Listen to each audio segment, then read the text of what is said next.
Ah, ce samedi 3 décembre 2016. C'est l'histoire de deux équipes sympas.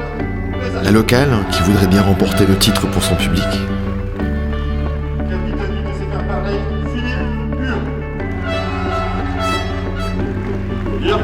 Et l'autre, qui voudrait simplement rentrer dans l'histoire du tennis français.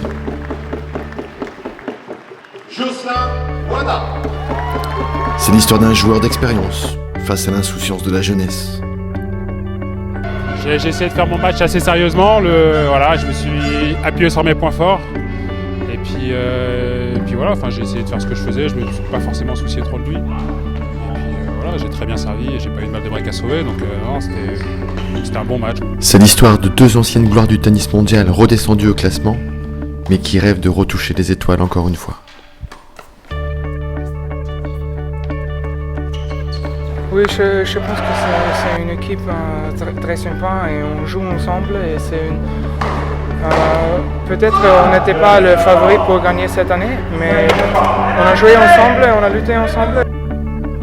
C'est une histoire belge, entre deux compatriotes amis dans la vie et qui s'arrachent sur le terrain pour offrir le point capital à leur équipe. Ouais, c'est toujours délicat et dur de jouer contre quelqu'un qu'on connaît bien. Après, je savais qu'il a été blessé, donc je sais qu'il n'a pas beaucoup de rythme et pas beaucoup joué.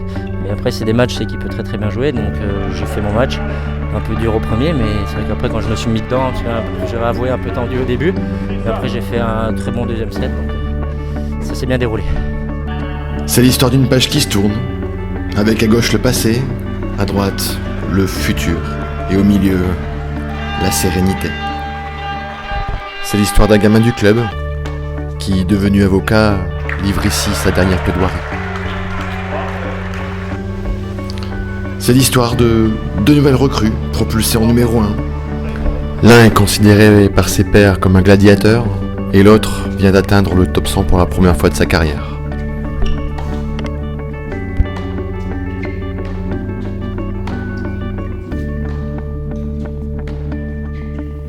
C'est l'histoire d'un public venu des quatre coins de la Bretagne pour soutenir le blanc et le noir du drapeau breton.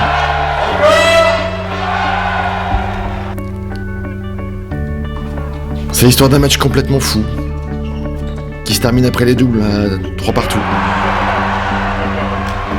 et qui du coup voit son dénouement sur un double décisif aux allures de coup de poker.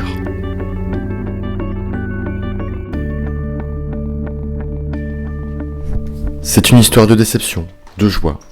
Est-ce que c'est ça le tennis finalement ? Moi, ce que je retiens, c'est qu'il soit joué individuellement ou par équipe, le tennis vous offre de vraies sensations, de vrais frissons. Ce samedi 3 décembre, on n'a pas eu la coupe, mais nos cœurs ont vibré à l'unisson pour Quimperlé. Le rendez-vous est donné, à l'année prochaine, l'année en tennis.